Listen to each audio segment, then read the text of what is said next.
I will now be reading Joshua chapter 7. But the Israelites were unfaithful in regard to the devoted things. Achan, son of Carmi, the son of Zimri, the son of Zerah, of the tribe of Judah, took some of them. So the Lord's anger burned against Israel. Now Joshua sent men from Jericho to Ai, which is near Beth-aven, to the east of Bethel, and told them, "Go up and spy out the region." So the men went up and spied out Ai. When they returned to Joshua, they said, "Not all the army will need to go up against Ai. Send 2,000 or 3,000 men to take it, and do not weary the whole army, for only a few people live there." So about 3,000 went up, but they were routed by the men of Ai, who killed about 36 of them. They chased the Israelites from the city gate as far as the stone quarries and struck them down on the slopes. At the hearts of the people melted in fear and became like water. Then Joshua tore his clothes and fell face down on the ground before the ark of the Lord, remaining there till the evening. The elders of Israel did the same and sprinkled dust on their heads. And Joshua said, "Alas, sovereign Lord, why did you ever bring this people across the Jordan to deliver us in the hands of the Amorites and to destroy us? If only we had been content to stay on the other side of the Jordan. Pardon your servant, Lord, what can I say? Now that Israel has been routed by its enemies, the Canaanites and other people of the country will now hear about this, and they will surround us and wipe our name from the earth. What then will you do for your own great name?" The Lord said to Joshua, "Stand up. What are you doing down on your face? Israel has sinned, and they have violated my covenant which I commanded them to keep. They have taken some of the devoted things they have stolen, and they have lied. They put them with their own possessions. That is why the Israelites cannot stand up against their enemies. They turn their backs and run because they have been made liable to destruction. I will not be with you anymore unless you destroy whatever among you is devoted to destruction. Go consecrate your people. Tell them, consecrate yourselves in the preparation for tomorrow. For this is what the Lord, the God of Israel, says. There are devoted things among you, Israel. You cannot stand against your enemies until you remove them. In the morning, present yourself tribe by tribe. The tribe the Lord chooses shall come forward clan by clan.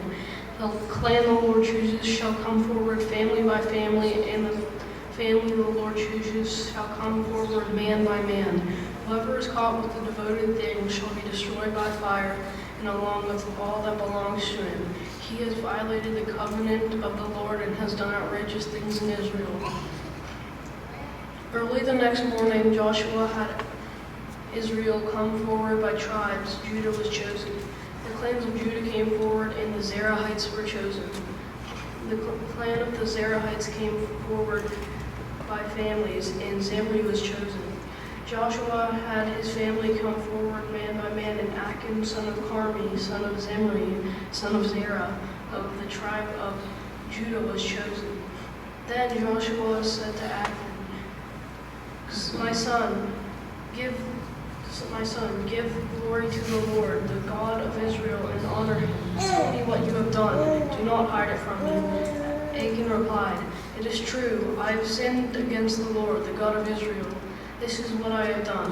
When I saw a plunder of a beautiful robe from Babylonia, 200 shekels of silver, and a bar of gold weighing 50 shekels, I coveted them and took them. They are hidden in the ground inside my tent with silver underneath." So Joshua sent messengers, and they ran to the tent, and there it was, hidden in his tent with silver underneath. They took the things from the tent, brought them to Joshua, and all the Israelites spread them out before the Lord. Then Joshua, together with all Israel, took Achan, son of Zerah, the silver, the robe, the gold bars, his sons and daughters, his cattle, donkeys, and sheep, his tent, and all that he had, to the valley of Achor. Joshua said, Why have you brought trouble on us? The Lord will bring trouble on you today." Then all Israel stoned him, and After that they had stoned the rest, they burned them. Over Achan they heaped a large pile of rocks, which remains to this day. The Lord turned from his fierce anger. Therefore that place has been called the Valley of Acre ever since.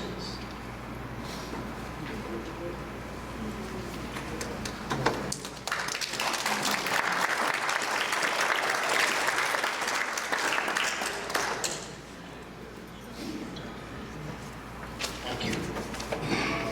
Good job.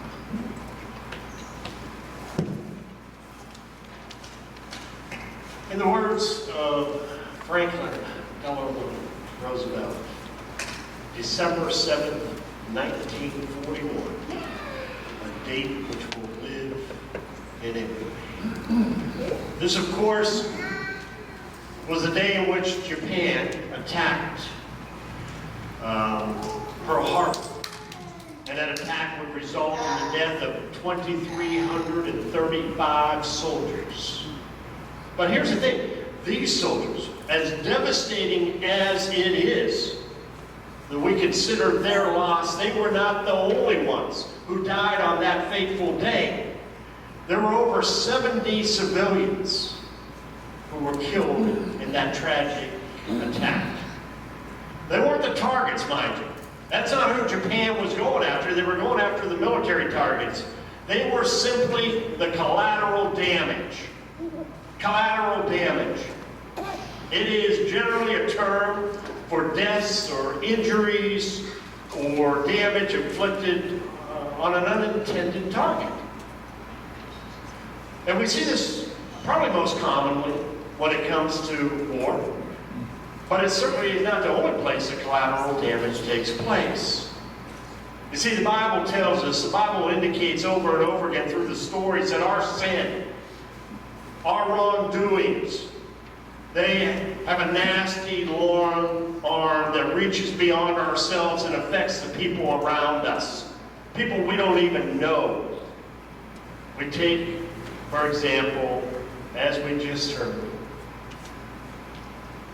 from Joshua chapter 7, how one man's sin affected an entire nation. We enter into this scene. You all know the story that leads up to this. For sure you know what has transpired. You know, we see the Israelites had destroyed Jericho, having entered into the promised land. And you might recall that the Lord had miraculously brought down the walls of Jericho, you know, right before the eyes of the Israelites, for everyone to see, without them having to lift a single finger. All they had to do was just march around the city's walls for 7 straight days. God did the rest. This was a God thing totally. Joshua, who was the commander of the Israelite army, he knew that God was going to give them this victory even before they began their march around the walls, before a sword was even drawn from a sheath. He gave the soldiers this post-war celebration order. He told them, and we find this in Joshua chapter 6, verses 18 and 19, we are told that he solemnly warns the men, the soldiers. He says, do not take any of the things set apart for destruction, or you yourselves will be completely destroyed. And you will bring trouble on the camp of Israel. Everything made from silver, gold, bronze, or iron is sacred to the Lord and must be brought into the treasury. It's pretty straightforward stuff here, right? These are pretty simple instructions. However, just as Adam and Eve did when they received what was pretty simple instructions in the Garden of Eden from God himself, he simply said, don't eat from the tree in the middle of the garden.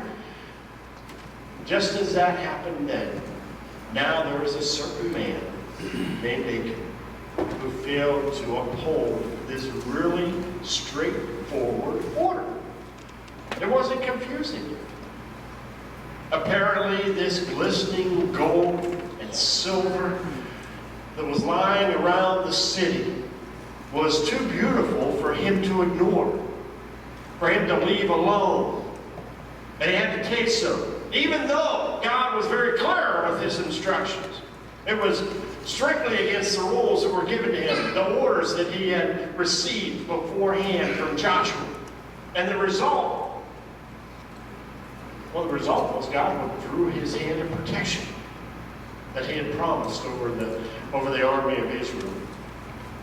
And so they go off to battle, and 36 men die. 36 men die. The Israelite army is defeated by the city of Ai, and Achan and his entire family end up dying because of his selfish sin. I mean, you talk about some nasty collateral damage, right? But here lies a simple biblical truth. Hidden sin always brings about collateral damage. Let's pray. Father, as we reflect upon this sin, Lord, we pray that you would allow us to, through the power of your Spirit, understand how it applies to each and every one of us personally, that we might apply it to our lives as you see fit. We pray this in Jesus' name.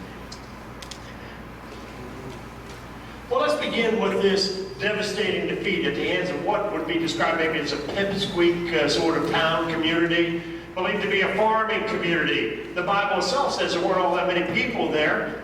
They had no protection upon themselves. And yet the Israelite army ends up running for their very lives. It is a seemingly impossible result, right? After a seemingly impossible victory, mind you, that they had just taken place in Jericho. It just doesn't make any sense, really, when you think about it. Certainly didn't make any sense to Joshua. And we look at how he responds. And this is great stuff when we consider how Joshua responds. First of all, he grieves, right? He grieves over the men who had fallen. 36 men died in a battle that never should have been lost. So first of all, he grieves over that. Then he grieves over the nation and the future of the nation Israel. But then we see he grieves over the very integrity of God's name. He grieves over the integrity of God. The damage that might have been done to God because of this sin, this episode. I got to tell you, I really believe government leaders can learn a great deal from Joshua in terms of how to respond. I mean, sure, presidents in our nation, they grieve over the loss of soldiers. I'm not going to dismiss that. Maybe they show a level of concern over the nation's future when things go badly. But I got to ask you, when was the last time you saw a president of our nation grieve over the integrity of the name of God? Maybe your memory's a lot better than mine, but I can't remember it. I don't remember a president ever say, God's name is at stake here. We need to make a different decision. We need to grieve. We need to pray. Now, our leaders can learn a great deal from Joshua as he sets forth this wonderful example. Joshua, if we were to break down his words, seems to be saying to God, he seems to be saying, Lord, I am not worried about me. Not worried about my personal reputation. Not worried about getting reelected. That is the furthest thing from my mind. This is about you, God. This is about your name, which is at stake here. This loss at the hands of I is clearly inexplicable. It really is. Militarily, it's baffling. And so Joshua's first words after his grief is spoken of is really revolving around the question of why. Why did this happen? It says to him, why did you even bring us over the Jordan if you were going to destroy us now? In essence, what does he do? He's turning to God. He is turning to God. And again, I would say what a lesson for our political leaders. He's turning to God. To our business leaders. to the leaders of our homes and households, and yes, to our spiritual leaders.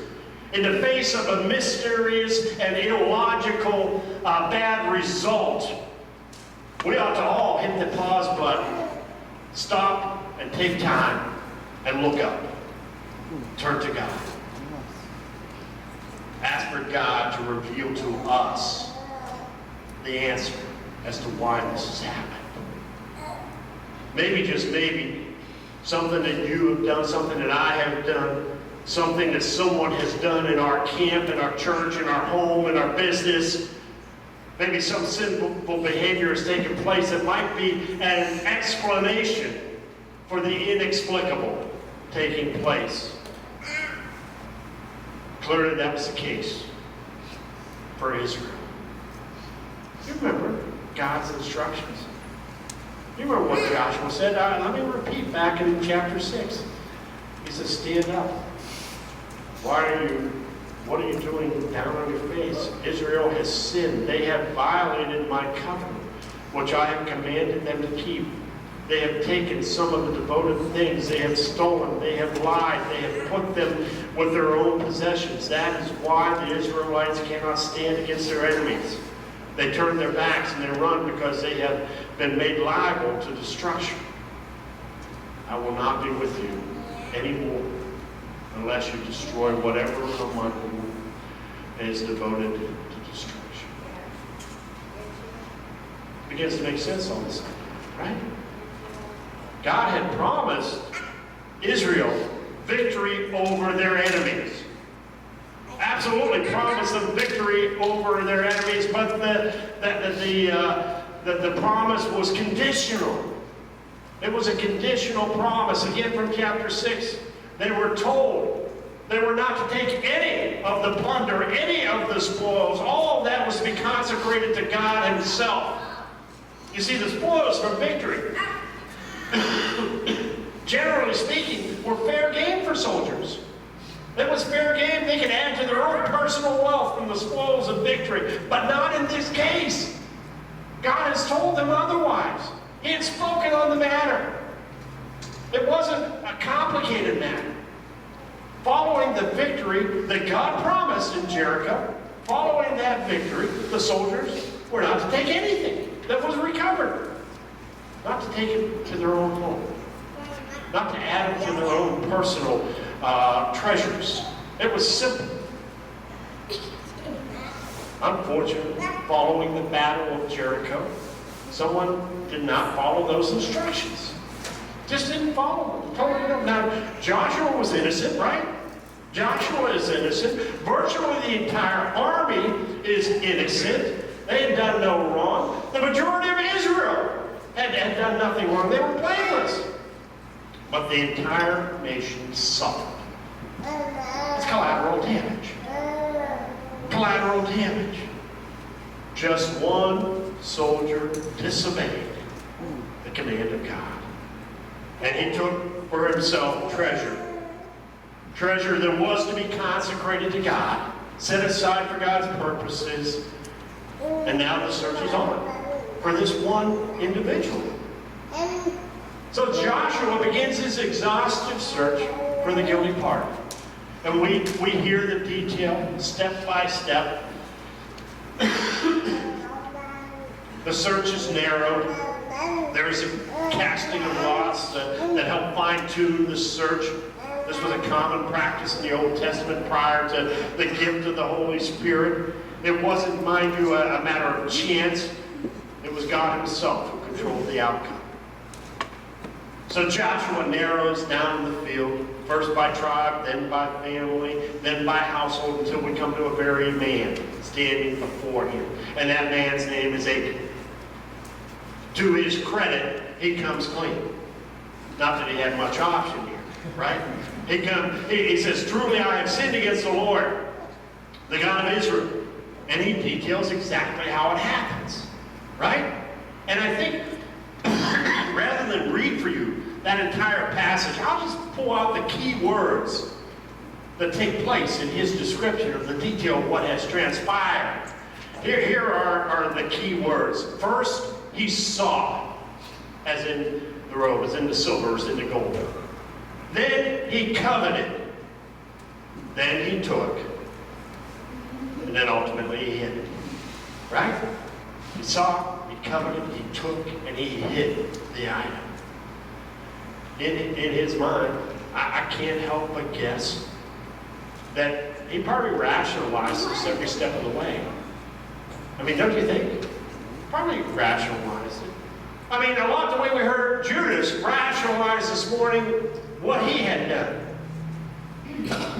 I can just imagine Achan saying, you know what, my family and I, we have been deprived of so much during our years in the wilderness. And here I have right now, as he collects his plunder, this beautiful garment, here I have just a little bit of silver, maybe a handful of gold.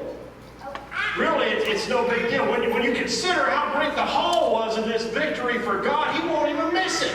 I mean, can't you just hear him rationalizing it in his mind? I mean,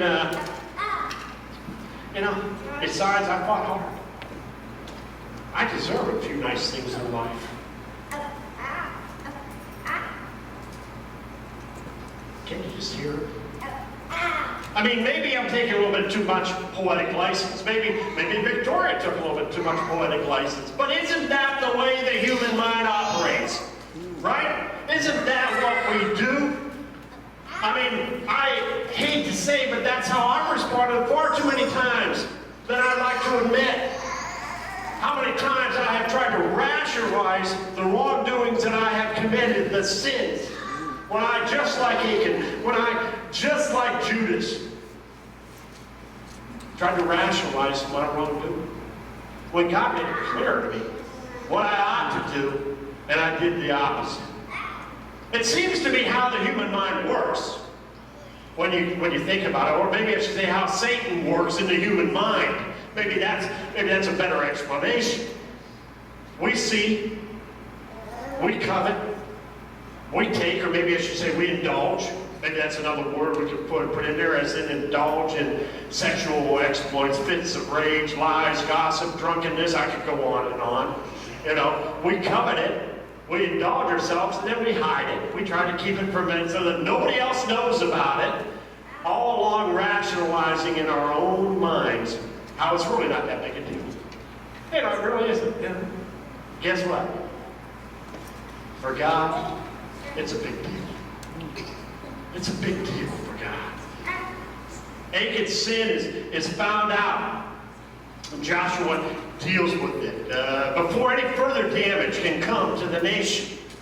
And that's a key point. We need to deal with these things immediately. Because the nation of Israel's future was at stake.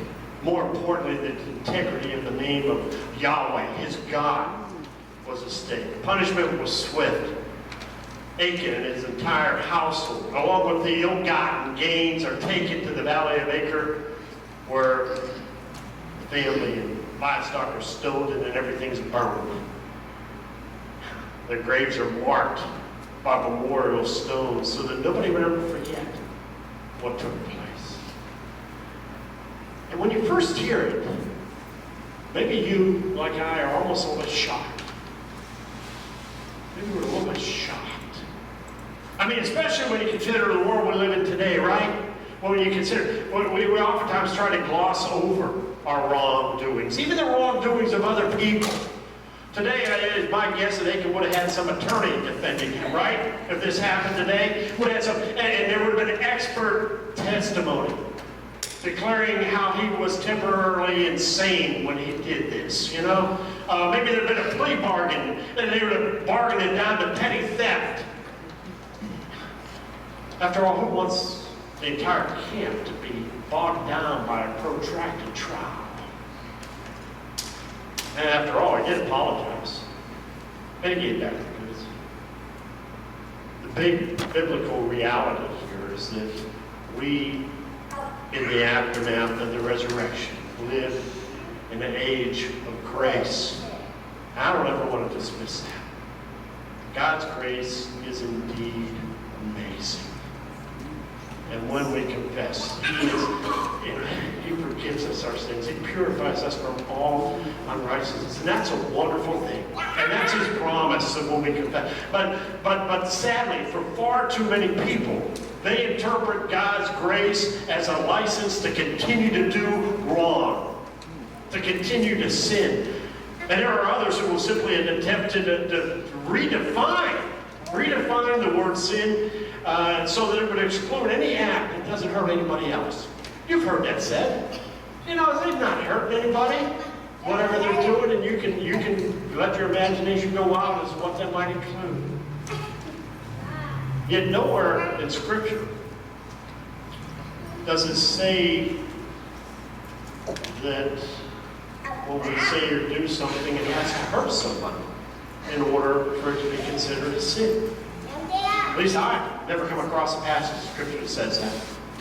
I have yet to see it. But even further, I will tell you that based on my experience as both a pastor and as a sinner, sin never occurs in a vacuum. It never occurs in a vacuum. To some degree, it will affect others. It always does.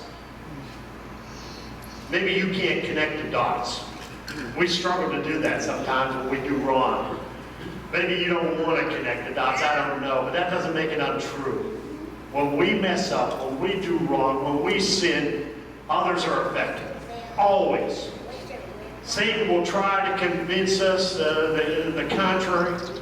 Frankly, he would love nothing more than our sins to just be kept under wraps forever and nobody ever find out. Because, as was the case with Achan, when one person is walking in darkness, it will undermine the entire mission. Just one person. It will undermine the goals of a business. It will undermine every relationship within a home. It will destroy the effectiveness of a church. Just one person. That's the collateral damage. In today's story, the disobedience of one man stopped Israel dead in his tracks. What does that mean to you and I?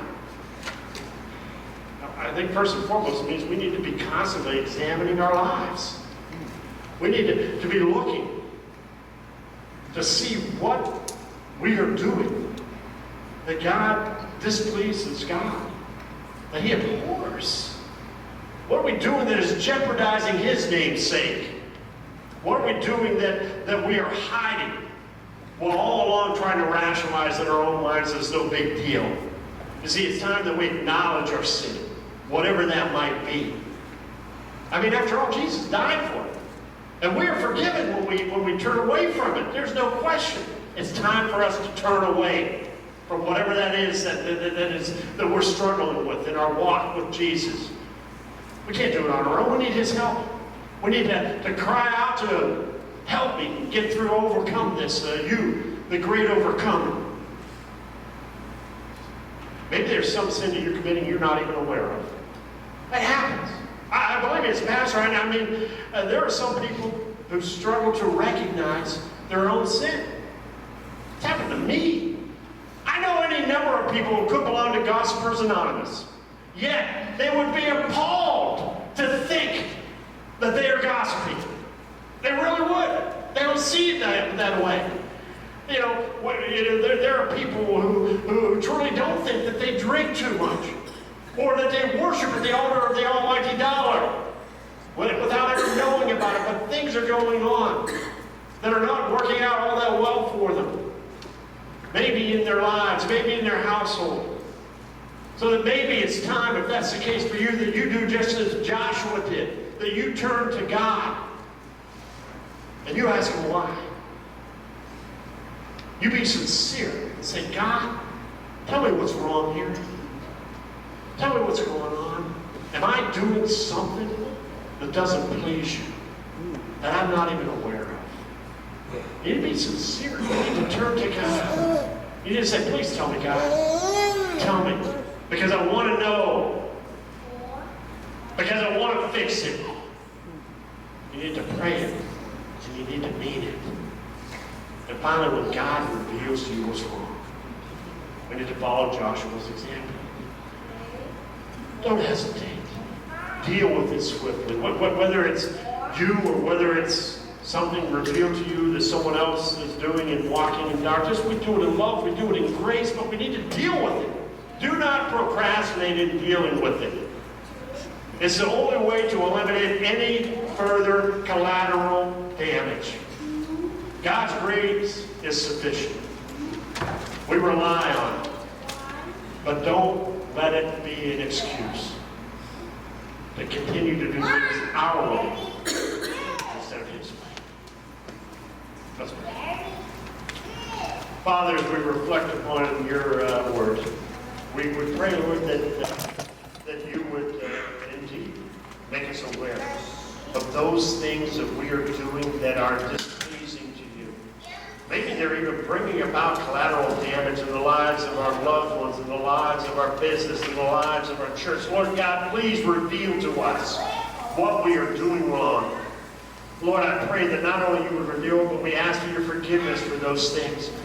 That you, Lord, in your grace and mercy, might forgive us, Lord, that we might once again walk in the light, in your presence, that we might once again be usable in your ministry, that we might once again be blessed by all the blessings that you desire to pour out to us. We pray this in your precious and powerful name, Lord Jesus. Amen.